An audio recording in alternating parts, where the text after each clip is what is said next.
Começa agora mais um episódio do programa Observatório Yesini. Eu me chamo Sabrina e hoje contamos com a presença da Laura Ferraza para continuarmos falando sobre o figurino na história do cinema. Vamos falar sobre a década de 20, conhecendo os estilistas da época, como era a moda e também como se construía os figurinos naquela época no cinema. Fiquem agora com o episódio de hoje. Então, eu queria iniciar hoje falando um pouquinho do contexto dessa década, para depois a gente entrar nos filmes, em alguns filmes, né, que eu selecionei aqui para mostrar, para comentar um pouquinho, né, de alguns gêneros específicos dessa época, assim, que tem um impacto maior, e para a gente conseguir ver aí um pouco da questão dos figurinos e dos figurinistas, que vai realmente crescendo muito em importância aí nessa década, né? Vai se consolidando cada vez mais ali a questão dos estúdios americanos, também vai surgir um cinema muito forte na Europa, né? Principalmente na Alemanha, a gente vai falar um pouco disso. Então vamos ver aí alguns fatores assim estéticos também, fatos, etc, que vão impactar o visual desses filmes e que interessam principalmente para nós, né, que estamos analisando a questão dos figurinos e também a questão da moda, né, porque ela vai impactar seja na criação dos figurinos de época, seja principalmente na criação dos figurinos de filmes contemporâneos, que se passam naquela própria época.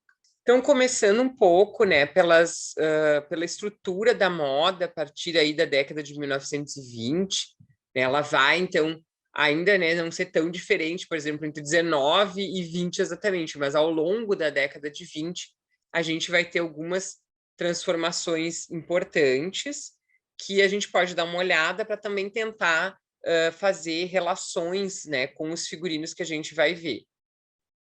Então, aqui a gente tem uma nova silhueta, né, que vai surgindo, que ela é mais longilínea, onde a cintura se desloca, né, não mais para o local anatômico da cintura, mas um pouco mais abaixo.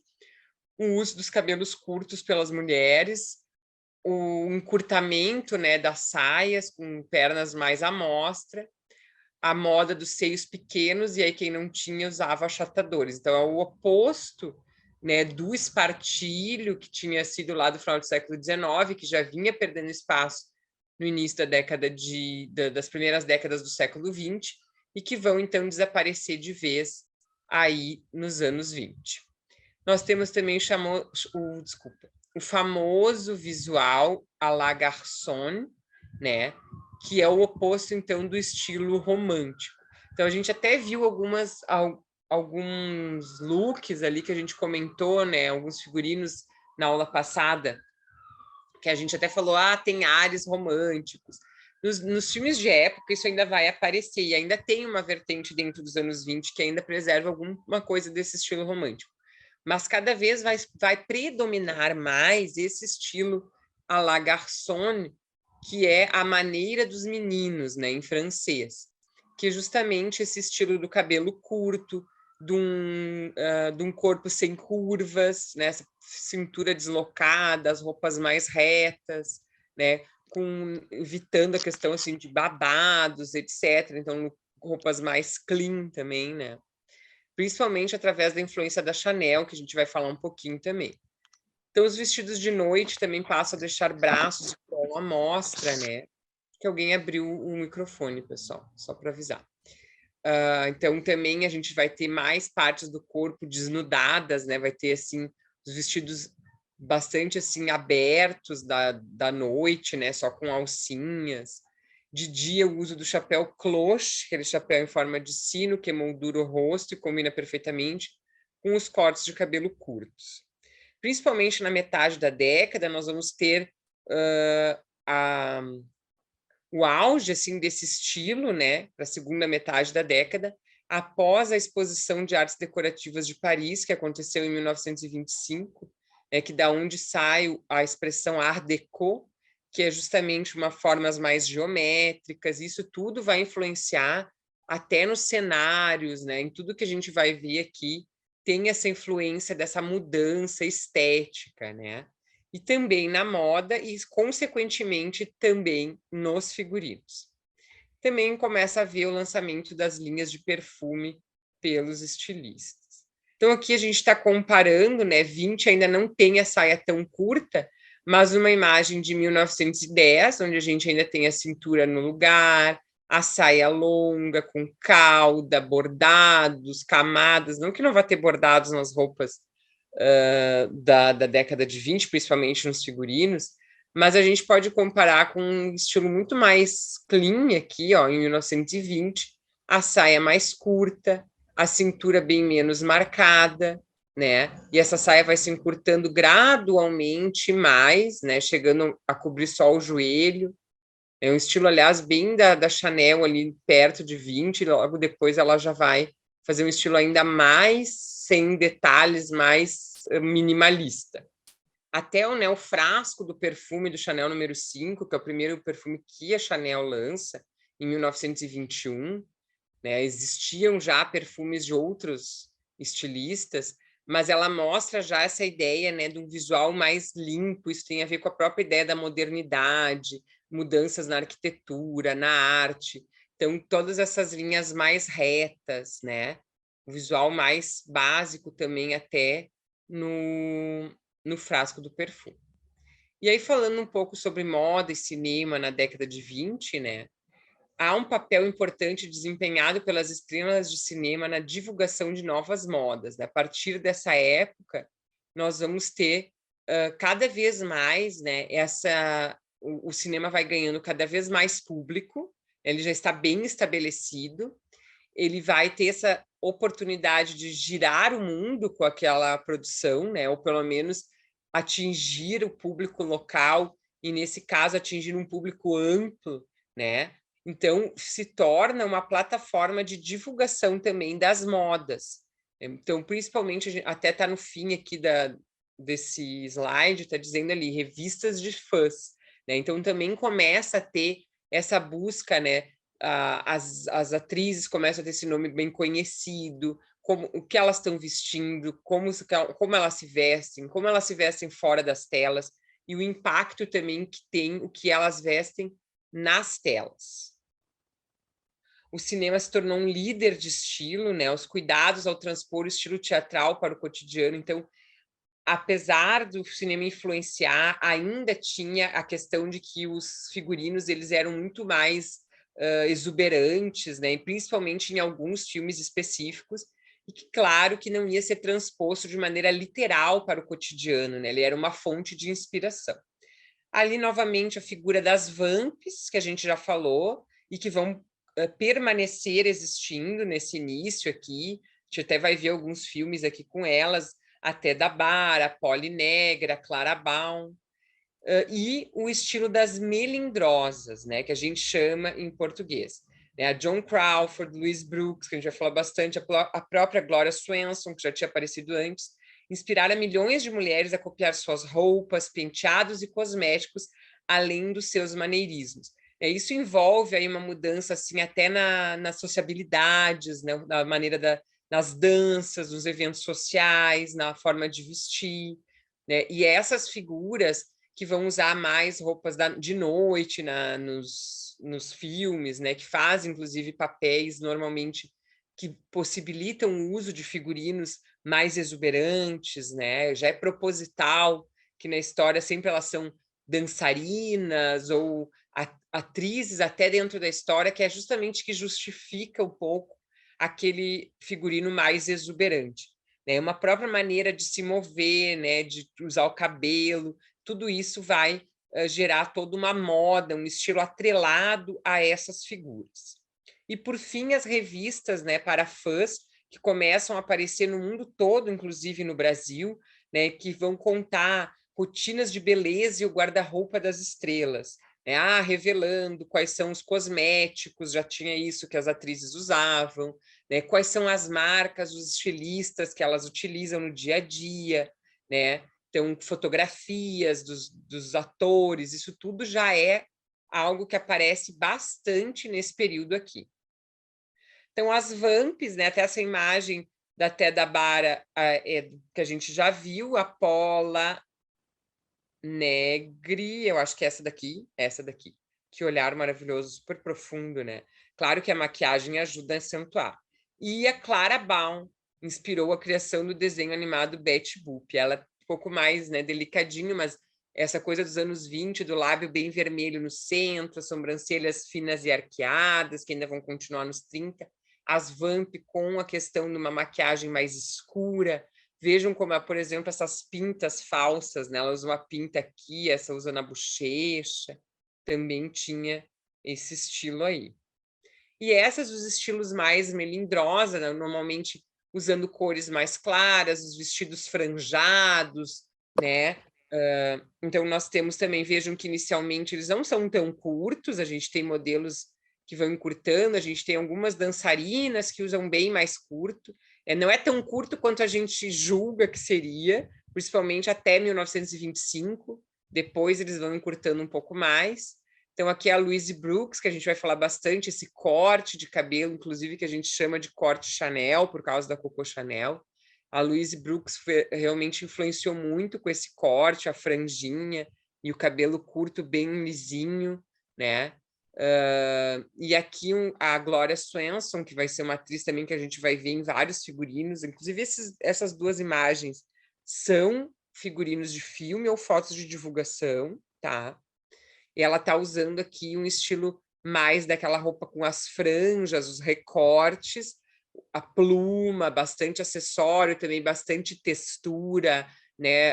A aplicação de pedraria ainda continua tendo isso, apesar que a silhueta ela é mais reta e mais simplificada. E aí também o estilo, né, dos galãs do cinema da década de 20, principalmente um que a gente vai ver em muitos filmes que eu trouxe aqui, é o Rudolph Valentino, né, que é bem a imagem aí dos anos 20, inclusive ele também faz a sobrancelha, cabelo escovadinho.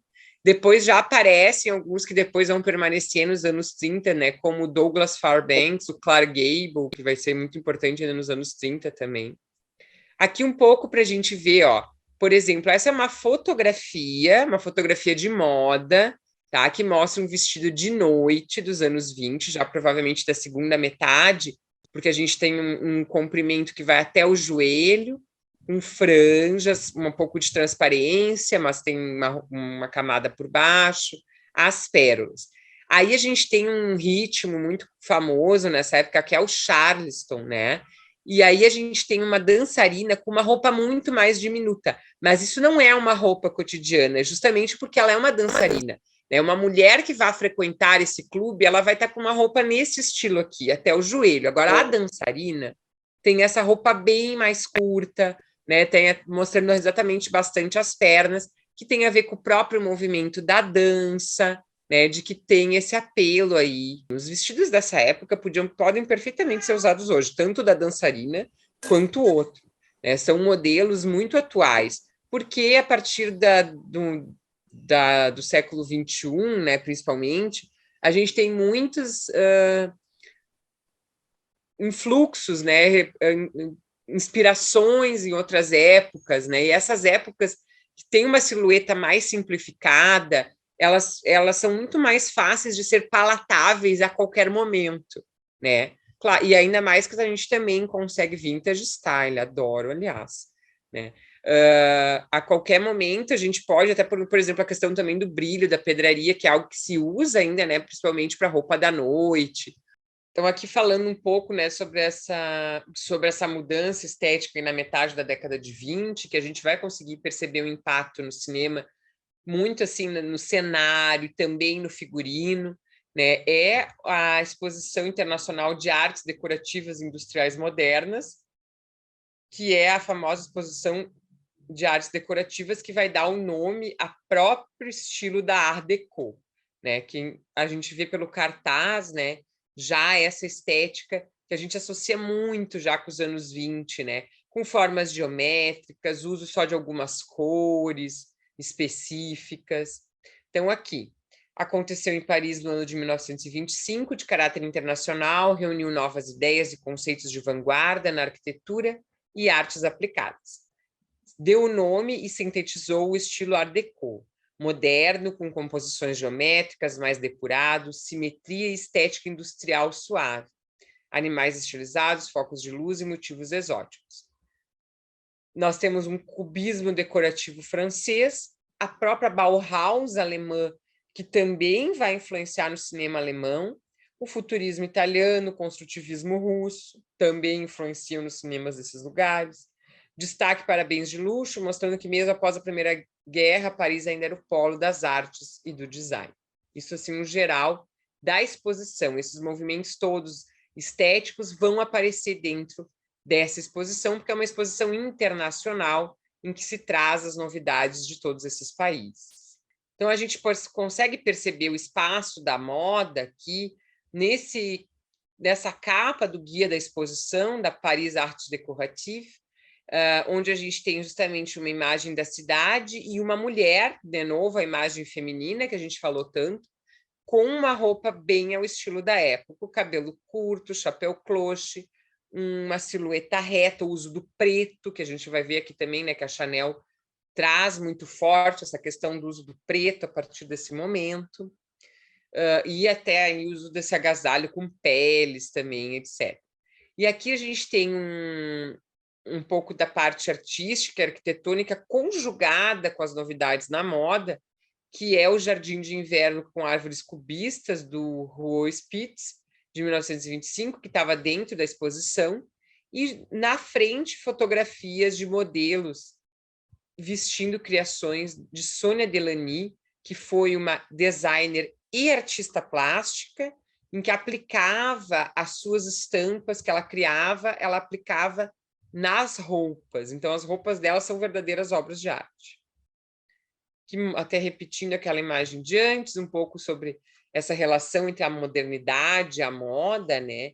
A mulher moderna, o estilo que a gente já falou, a la garçonne, o visual jovem, saias mais curtas, cabelos curtos, maquiagem marcante, gosto pelas novas danças, como o jazz e o charleston, a nova silhueta, que nós já comentamos também.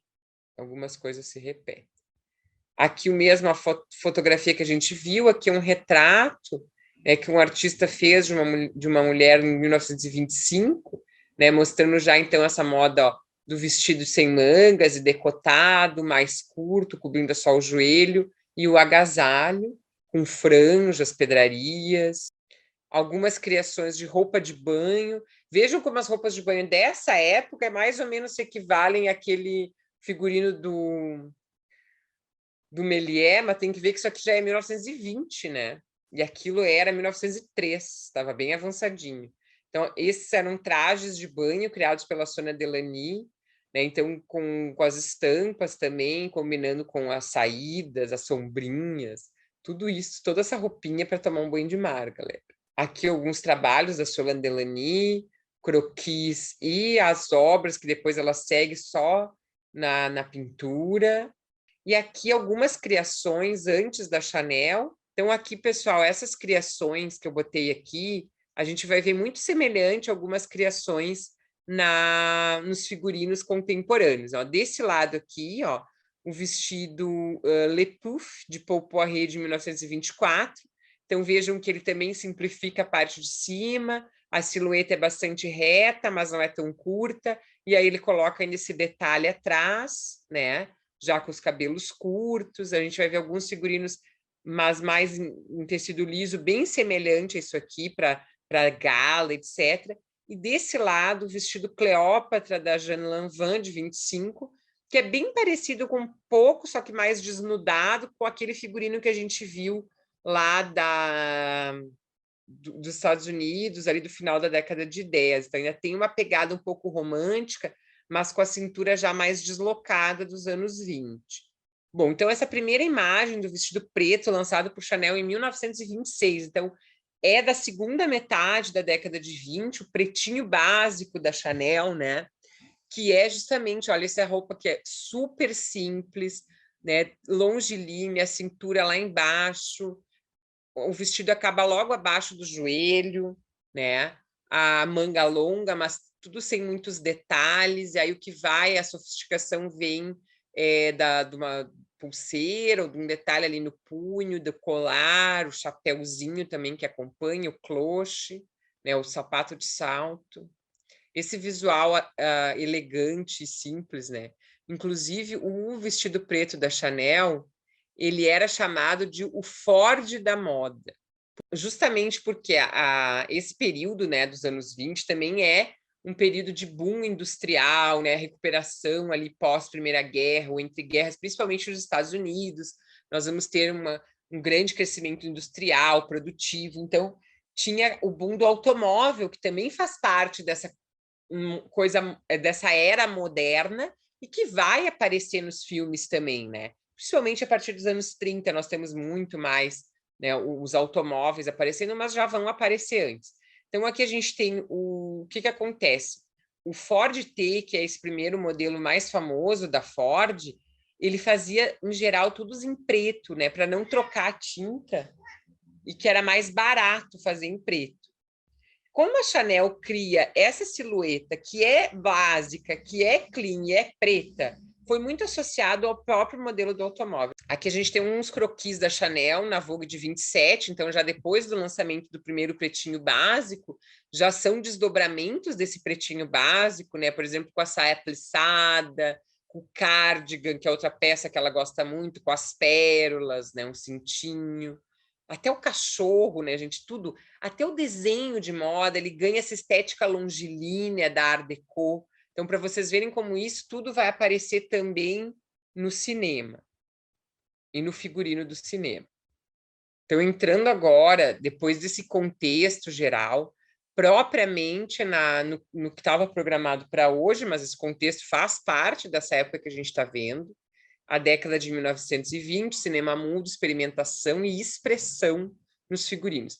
E tem tudo a ver com o primeiro tema que eu vou abordar. Não que vocês acharam, depois de tudo isso ela vai direto lá para a moda de Hollywood, vamos chegar lá, para aquelas atrizes que ela mostrou. Mas antes eu quero começar com o expressionismo alemão.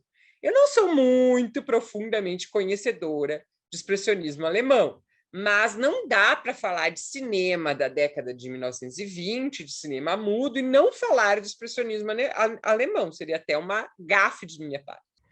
Então, vamos para o expressionismo alemão, que não é muito fofo, não é nada fofo, mas é demais, esteticamente, super referência para um montão de coisas, não só para o cinema de horror, que foi uma vertente bem forte do expressionismo alemão, né, mas para muitas experiências estéticas, principalmente visuais, cenográficas, e por que não também dos figurinos, que a gente vai falar um pouco aqui, e, enfim, até para ficção científica, para várias coisas, e até para filme de época, tem influência do expressionismo alemão.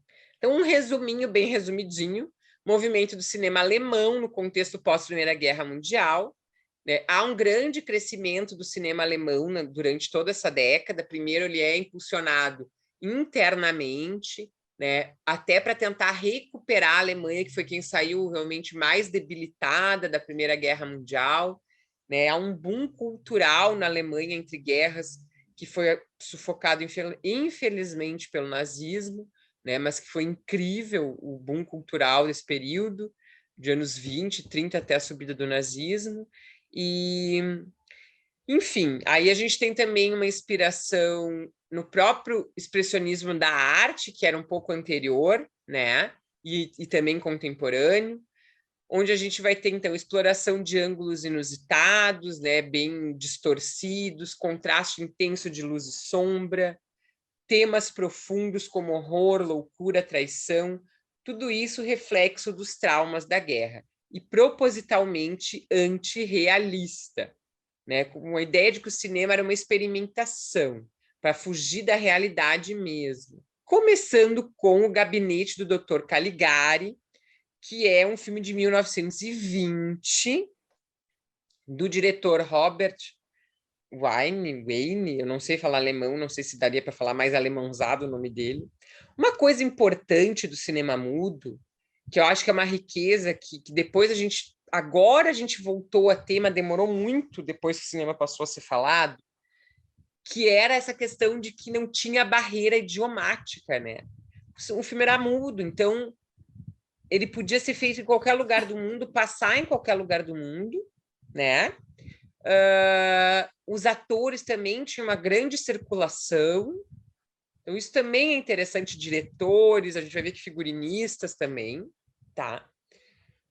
Acho que numa outra imagem aqui talvez eu tenha trazido a referência do figurinista. Então a gente tem uma maquiagem que é super importante nesses filmes, né, que dá essa coisa meio cadavérica. O figurino é super importante também, porque, olha só, essa roupa da figura, essa figura sinistra aqui, toda preta e colada no corpo, né? Quase como se fosse uma segunda pele dele, em contraste essa mulher que ele parece estar atacando toda de branco, aquilo das cores que a gente falou, né? Mas também numa silhueta reta. Olha a estética dessas cenas aqui do gabinete do Dr. Caligari. Aqui eu achei, o figurino era de Walter Reimann, não está acreditado, mas aí com as minhas pesquisas eu descobri. Olha essa cena, ele está carregando ela em cima de uns prédios muito malucos. O que são esses ângulos, esses cortes muito doidos e maravilhosos aqui? Vejam como essa coisa geométrica aparece no figurino. Olha, tipo, esse hobby que ela está usando aqui no primeiro plano. Fora a maquiagem, né? Eles parecem quase uns desenhos contra o cenário, um negócio muito louco. Mas a geometria está desde a maquiagem até a estampa da roupa que ela está usando. Aí lá está a figura sinistra, no caixão, acho que é. E o Dr. Caligari, na verdade, é o senhorzinho esse, né? Que também tem um traje bem característico, uma coisa meio século XIX, com cartola, uma roupa meio Coringa, né? Acho que foi até inspirado depois o Coringa do Batman nessa figura. Vamos adiante. Nosferatu, clássico do cinema de horror, o outro também não deixa de ser, um clássico do expressionismo alemão, e desse diretor que eu gosto muito, que é o Murnau, né? Se diz assim, eu acho, em alemão, eu gosto dele. Pois ele até anda fazendo umas coisas em Hollywood. Bom, o Nosferatu, ele é a primeira adaptação cinematográfica, né, da história do Drácula, e é a visão do vampiro Nosferatu, né, como um vampiro monstro, que eu gosto bastante dessa versão. O cinema depois vai criar aquela ideia do vampiro, que até a própria literatura também ajuda a criar um vampiro romantizado, mas o vampiro, ele tem essa veia também na literatura demoníaca. Mas vamos ao primeiraço, Nosferatu, que, aliás, criou toda uma estética incrível, né? A maquiagem aqui também é essencial, a transformação, né, visual da figura, com essas unhas, incrível. E, claro, o figurino, né? Ele também usa essa casaca meio século XIX, toda abotoada, preta, faz parte aí da montagem do personagem, né? Os figurinos são creditados, olha que lindo, a Albin Grau. Não sei, acho que isso é um homem. Meu alemão tem uma restrição aí, tá? Então, é realmente uma pérola aí do expressionismo alemão, do cinema de horror e da própria questão do vampiro. Bom, depois, eu acho que eu errei o ano do Metrópole. Metrópole é 27, não é 22. Eu tô maluca. Eu errei na hora de legendar aqui. Que eu até ia dizer que é um pouco mais tardio. Vamos ver o que diz aqui. 27, gente. Desculpa, foi um erro de legendagem que na hora que eu olhei aqui eu me dei conta. Por quê? Porque ele é um pouco mais tardio. O Fritz Lang é outro diretor alemão incrível. Depois eu vou mostrar o épico dele, que as pessoas falam menos, e que não é tão dentro da estética. É um pouco, mas não é tão expressionismo alemão. Mas esse aqui, né, inesquecível, o Metrópolis, porque é um filme futurista também, com um cenário figurino muito marcante, principalmente, né, dessa figura feminina, que eu descobri, não sei se vocês já sabiam, mas essa roupa, essa estrutura, é uma atriz que está usando o tempo todo. Essa estrutura, ela era feita de madeira, foi mandada fazer de madeira, então não é metal, nem nada que imite metal, porque no preto e branco, né, não tinha esse efeito de reluzir. Diz que ela sentia muito calor, né, a atriz que usava a roupa. Ela até aparece, acho que no trailer, acho que não sei se eu trouxe trailer, mas em algumas fotos aqui que eu vi, sem a roupa, ela aparece um momento no início do filme e depois com essa roupa. E aí eles tinham que ventilar ela usando o secador no jato frio, secador de cabelo, para ventilar dentro da roupa. Imagina, gente. Já é um figurino que foi um desafio e que marcante demais, inspirou, né, muita coisa, muito filme depois de ficção científica, futurista, e também até o robô lá do Star Wars, né, é inspirado nessa imagem aqui do Metrópolis.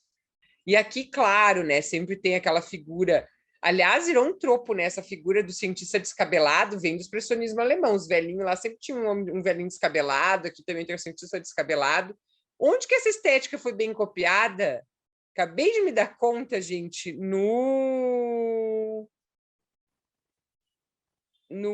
Doutor De Volta para o Futuro.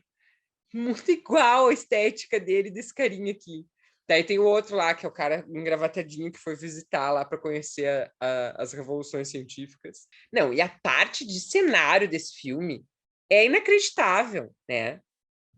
Os figurinos são dessa... Eu acho que é uma mulher, a Anne Wilcom, e ela fez outros filmes com o Fritz Lang também, tá? Mas, assim, os cenários desse filme realmente roubam a cena, mas, como eu disse, o figurino é essencial, por exemplo, para a construção ali dessa personagem super importante no filme, que é essa meio robô aí. Um filme... Ai, é Nibelungos, eu botei Nebelungos, tá brabo, hein? Eu tô digitando tudo errado hoje. Mas tá ali, ó, em alemão, Nibelungen, que tem parte 1 e parte 2, que é um épico que o Fritz Lang fez antes. Fez em 1924, ele fez esse épico dividido em 2 partes, que é baseado num poema épico da cultura germânica antiga, e não na adaptação do Wagner, como várias pessoas acham que é. Então, aqui, pessoal, essa série, né, dos Nibelungos, que é, então, baseado nesse poema épico das tribos germânicas, que também depois inspirou o Wagner a fazer uma ópera no século XIX, mas que ele misturou um pouco com a cultura viking. E aqui o Fritz Lang quis voltar e fazer inspirado no poema original. Então, ele vai ser muito importante porque ele lança bases, por exemplo, para toda a estética dos filmes de fantasia medievais, séries, etc., que a gente vai ter depois, né? Vem aqui desse filme que a história também é conhecida como o Anel dos Nibelungos, porque tem uma história com anel. O próprio Tolkien teria se inspirado nessa história aqui também para criar O Senhor dos Anéis, que o livro foi escrito na década de 40. Vejam, o filme é de 24, então talvez o Tolkien tivesse visto também esses filmes. Então vejam como esse filme vai ser importante para uma linha toda, que é essa linha da fantasia medieval. Então, realmente, ele vai ser um marco ali dessa estética, né, da cavalaria, da história medieval, né, tem dragão, tem várias coisas. Então, realmente, é incrível. O figurino desse filme é incrível, né? Tem muito essa coisa dos tecidos, veja aqui com os ângulos, né, o tipo dos cortes, dos adereços, as armaduras, então tem tudo muito trabalhado nessa estética desse filme. A primeira parte do filme é sobre o herói Siegfried e a morte dele, né, que aconteceria no final, já dando spoiler, né? Então, os Nibelungos, a morte de Siegfried, e o figurino é do Paul Gerhard Guggenheim e da mesma Anne Wilcom, que vai depois fazer o figurino do Metrópolis, com do Fritz Lang também. Tem umas imagens aqui melhores, olha, todos dos Nibelungos, né, onde a gente tem toda essa estética, né, meio medieval, germânica aqui nas túnicas, os bordados, as coroas. esse elmo com asas aqui do cara, tudo bem realmente um outro nobre, né, um outro rei com uma capa. A gente vê a riqueza desse figurino, é incrível. E aí tem a parte 2, que em português ficou sem o nome Nibelungos, que é A Vingança de Cremilda, que na verdade é os Nibelungos parte 2 em alemão, que ela vai vingar a morte do Siegfried, que morre no primeiro, né? Aí nós temos muitas cenas de batalha, vai batalhar contra os hunos, né? Muita da representação, por exemplo, das armaduras, da representação dos hunos, que lembra muito a estética dos orques do Senhor dos Anéis, né? Então, muita coisa foi inspirada. Aqui ela parece bem soberana, né? Também com túnica, aplicações, a coroa. Realmente um figurino belíssimo e uma estética e uma narrativa que realmente vai ser inspirado. Tem também porque nos nórdicos também tem essa coisa das asas no elmo, né? Então, realmente, assim, a aplicação das placas de metal, tudo isso, a composição desses figurinos bem complexos, esse filme é incrível. Ainda um pouco do expressionismo e já mostrando uma fase do final do cinema alemão, que já está assim, bem alinhado, não tão diferente com o cinema americano dessa época. Inclusive o Murnau, do Nosferatu, ele fez um filme, se eu não me engano, em 27, em Hollywood. É um filme que não tem nada a ver com horror, se chama Aurora, em português, que é um filme um pouco assim mais intimista, reflexivo, mas um filme urbano, que é um filme bem bom também. Esse também é um diretor alemão, então já nessa fase final dos anos 20, né, onde a gente tem já uma estética, a gente também vê bem forte a questão do Art Deco a partir de 25, né, até no cartaz do filme, com uma atriz americana, essa questão da troca, né, dos atores, que é a Louise Brooks, que é um ícone dessa época. É muito bom. Chama Caixa de Pandora, de 29, do diretor George William Pabast, e os figurinos não creditados de Gottlieb Esch. Então, é um filme alemão também, mostrando que o cinema alemão seguia forte até aí, né? Tem uma história bem convoluta, onde a Louise Brooks é perfeitamente aquela o charme da melindrosa, né, que seduz meio que sem querer, meio inocente, entre aspas, e acaba causando um grande tumulto aí, uma revolução na vida das pessoas.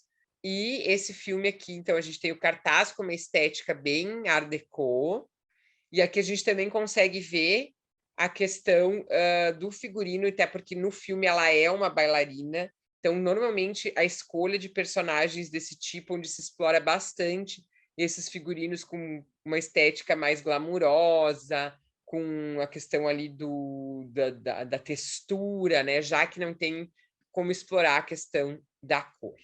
Um pouco antes da Louise Brooks ir fazer a Caixa de Pandora, ela tinha acabado de fazer um filme em Hollywood chamado Drama de uma Noite, que é um filme com investigação, assassinato, mas a personagem dela é uma dançarina, de novo. Então, aqui são alguns dos figurinos que ela aparece usando, né, como dançarina no filme. Então, também é de 29, aqui já partindo um pouco pro figurino hollywoodiano desse período. A gente trabalhou aí mais com o cinema alemão, e agora dando uma olhadinha aqui nesse figurino hollywoodiano, né, que vai daí ter bem carregado nessa questão do glamour.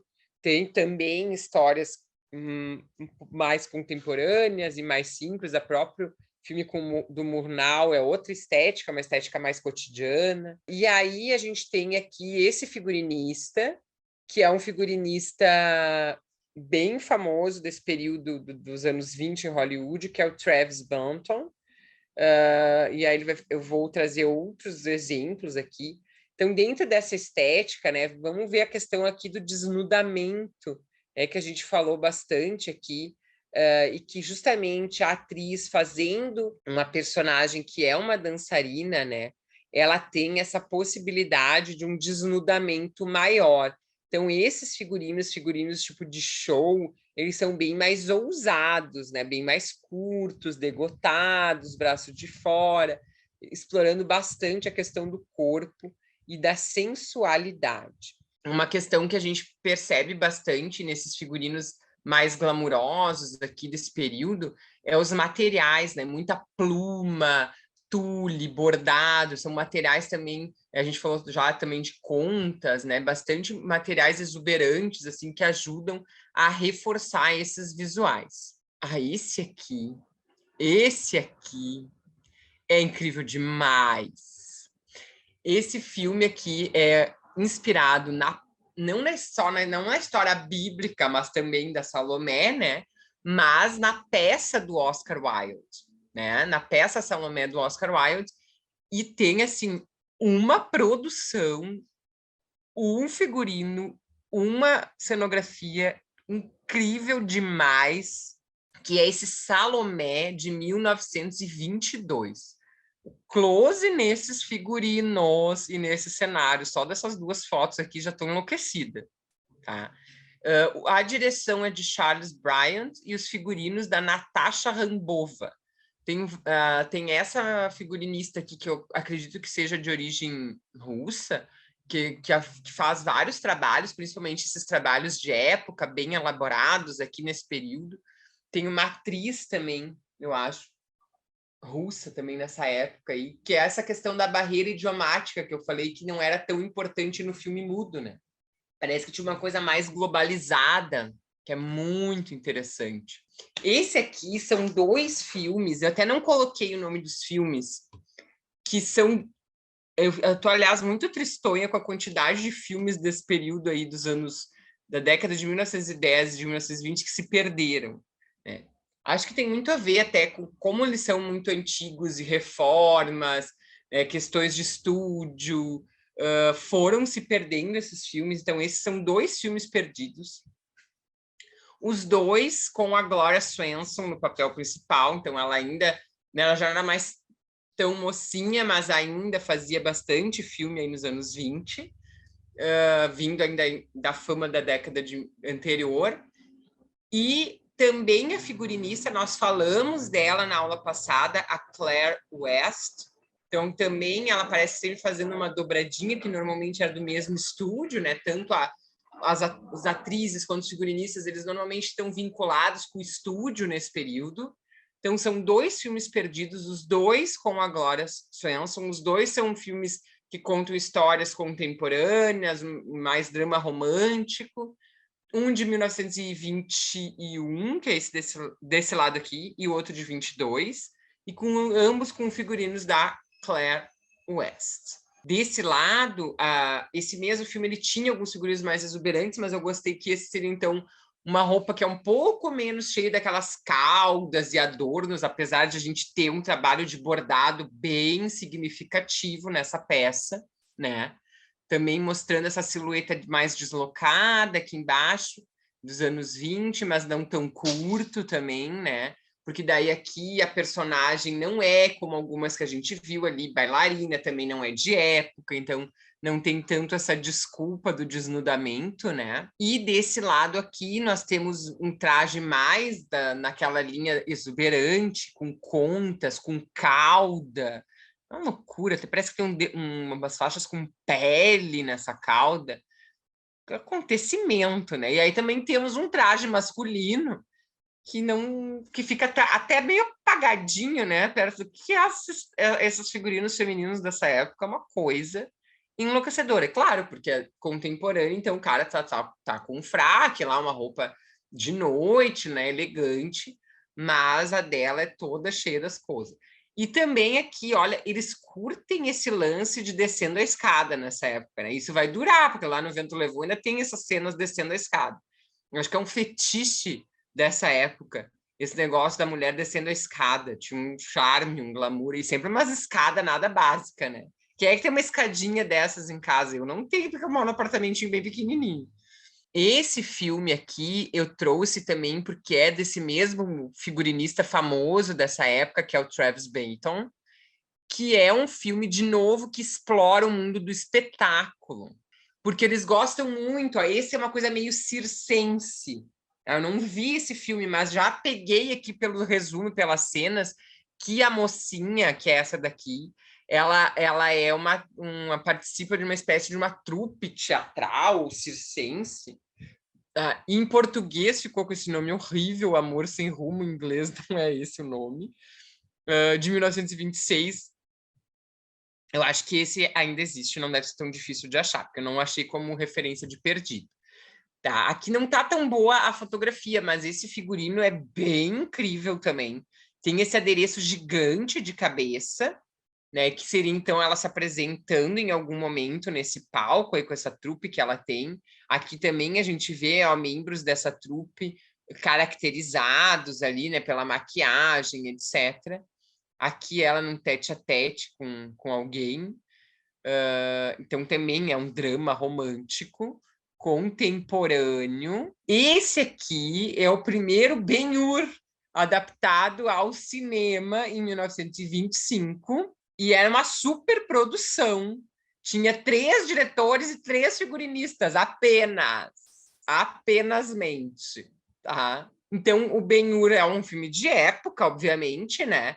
E tem, então, toda uma reprodução, né, tanto de cenário quanto de figurino, e aqui nessas fotos a gente consegue focar bem essa questão do figurino. Então, aqui também ó, a gente vê a ideia, né, do traje romano, como essa coisa mais curtinha, as cintas, né? Aqui já tem uma figura diferente um pouco, pela origem, provavelmente, né? Os elmos. E assim como a gente viu lá na Teda Bara, né, que quando mostrava um filme de época como a Cleópatra, eles tinham essa liberdade do desnudamento, eles vão aproveitar isso aqui também de novo, né? Essa questão de ser um filme de época, nessas épocas em que eles têm essa visão exótica do traje feminino como mais sensual, aí eles vão aproveitar para fazer um desnudamento bem provocante aqui das atrizes. Não, aqui esse figurino, ele tem tanta coisa que a gente podia ficar horas falando. O da mulher, né? De novo, aquela coisa do bustier, olha, ele é composto de partezinhas, muita pérola também entremeada, sempre com essas capinhas penduradinhas assim atrás. Os adereços de cabeça, olha, ele usa bracelete, anel, adereço de cabeça, então até o traje masculino também com muitos detalhes, né? Bem trabalhado aí, esse figurino realmente é bem incrível. Bem, aqui é um filme de época, esse sim, com o Rudolph Valentino, e é um filme que a gente não precisa se esforçar muito para saber qual é a ambientação dele. Parece uma coisa o quê? Corte francesa do século XVIII. O nome do filme é Monsieur Beaucaire, então é uma história francesa mesmo. Eu vi que tem um remake dos anos 40. Eu fiquei enlouquecida por esse figurino. E aí aqui a gente tem justamente, né, todo esse exercício de reconstrução de época, né? E aí a gente tem também um figurino masculino bem carregado, né? O feminino, inclusive, a gente que viu lá na aula de História da Moda, a estrutura do vestido século XVIII, com aquela estrutura mais na lateral, foi respeitada aqui. A questão das maquiagens, das pintas falsas, vejam como ela e ele usam. Então, é uma moda do 18, mas que também é uma moda da época em que o filme foi feito, então casou bem, né? O casaco dele com estrutura, tá até meio exagerado, mas acho que ficou bem legal. Estão bem reconstruídos os sapatos, ó, o sapato dele de salto, né? O dela também, a meia bem coladinha, o calção, toda a questão ali dos bordados, das roupas, dos detalhes. Só que vejam, por exemplo, a adaptação, o cabelo dela é curto, só foi feito ali um frisado, que também se usava nessa época, deixando mais cheio, né? Que não seria nessa época, ela usaria ali cachos, etc. Mas é as marcas da própria época, né? Mas eu achei incrível esse figurino. Achei que eles estão lindos nessa cena aqui. O cartaz também belíssimo. Esse filme, então, é de 24, tendo um remake dos anos 40. A questão do uso das pérolas também, a gente vê aqui as várias pulseiras de pérola, também bem representado. Esse filme aqui é um filme de 26 com a Greta Garbo, que é outra diva que eu amo de paixão. Sou super fã, né? E a Greta Garbo, ela realmente é mais um desses exemplos de uma atriz que é de origem sueca. Ela tinha feito, né, cinema na Suécia, mudo, né? Também, sempre mudo nessa época. Ela se destacou num épico sueco também, e aí ela conseguiu ir para os Estados Unidos e começou a fazer filmes lá, principalmente a partir de 25, 26, né? E aí até 1930, que é quando vai entrar o cinema falado, ela virou assim uma musa, fez um montão de filmes mudos ainda, né? Quando ela era bem jovem, como protagonista, muitos são filmes românticos. E aí a propaganda, eu não vou lembrar qual é o primeiro filme falado dela, mas eu vou achar essa referência. Tem o cartaz do primeiro filme falado com ela, que é de 1930, exatamente do ano 1930, usava a propaganda Garbo Fala. Olha que incrível! Quer dizer que agora você já é fã da Greta Garbo, agora você já pode ver a Greta Garbo falando. Uma coisa que eles exploram muito, que eu já tinha comentado em outro momento, nesse período dos anos 20, no figurino, são essas roupas com capa e coisas presas no braço, né? Que quando elas se movimentam, isso se movimenta junto e dá um efeito cênico bem interessante, né? Considerando justamente aquela interação entre o traje e o cenário, né? E aquela ênfase que eles estão dando à imagem pelo fato de não ter o som, né? Então, aqui o filme chama Terra de Todos em português, é de 26, direção do Fred Niblo, que acho que já apareceu aqui esse diretor, os figurinos de André Ani e Max Ré. Então, aqui a gente tem essa roupa mais clara, né? Um pouco mais longa também, e com essa espécie de capa, o chapeuzinho, né, ó, coxo, cabelo curto, e aqui uma cena com duas figuras masculinas e ela, né, com um traje de noite aqui, ó, bem decotado, né, a maquiagem também bem típica dessa época, tem um trabalho no tecido, e eles com o traje ali de novo, um fraque, né, e também dá para ver que eles estão maquiados, aquilo que a gente comentou. Ela faz uma série, então, de filmes mudos que fazem um grande sucesso aí nos Estados Unidos e no mundo todo. Aqui eu trouxe de propósito esse filme por dois motivos. Esse filme traz a atriz Clara Bow como protagonista, que é essa atriz aqui, que a gente tinha comentado, né, que deu origem aí, inspirou a aparência da Betty Boop, né, com os olhos grandes, a maquiagem, a boca pequena, a sobrancelha. Ela tinha um cabelo mais enroladinho e tal.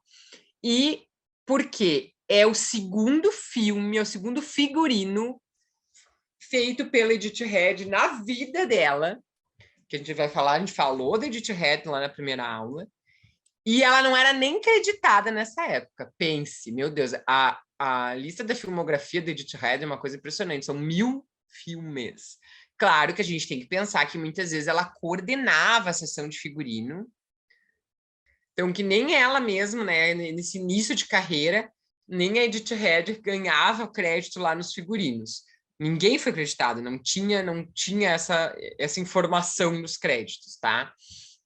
Então, esse, como eu disse, é um segundo filme dela. Então, ela iniciou a carreira como figurinista no final dos anos 20, né, e só vai parar, acho que nos anos 70, se eu não me engano. Em 60 ainda tem bastante coisa dela.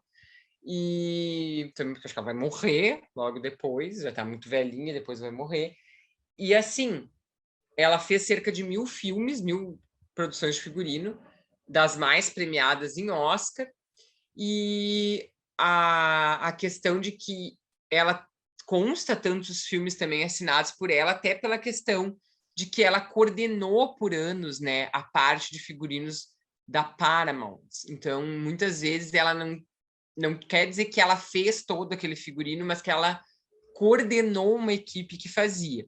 Então, mas em geral, né, ela assina todos esses figurinos. Então, esse eu achei especialmente interessante. É um filme que envolve a questão militar da aeronáutica, chama Asas, de 1927. Nós temos a mocinha, que, claro, vai haver um triângulo amoroso, né? Tem toda aquela historinha. Eu gostei que a Clara Bow aparece usando muito uniforme, inclusive bota e calça, nesse uniforme dela embaixo. Vejam que ela tem um símbolo médico, provavelmente com a ideia de que o trabalho dela dentro da corporação ou ela é médica ou enfermeira, provavelmente enfermeira, né? Mas aí explora muito essa questão do uniforme e traz essa coisa assim, olha o contraste entre ela. Provavelmente isso deve ser ela no início do filme, quando ela ainda tem cabelo longo e é só uma mocinha, e depois ela entra para o serviço militar, aí ela está com o cabelo curto, com um uniforme militar. Então, nesse filme também eu senti nessas imagens que trouxe bastante referência importante para o figurino, como que transformou a personagem, acompanha aí a trajetória da personagem, casa bem com a história também. Então, eu achei que é um exemplo bem legal, ainda para completar, ser um dos primeiros filmes feitos com figurino feito pela Edith Head. Obrigada por estarem conosco em mais um episódio do programa Observatório Cine. Nos vemos na próxima semana.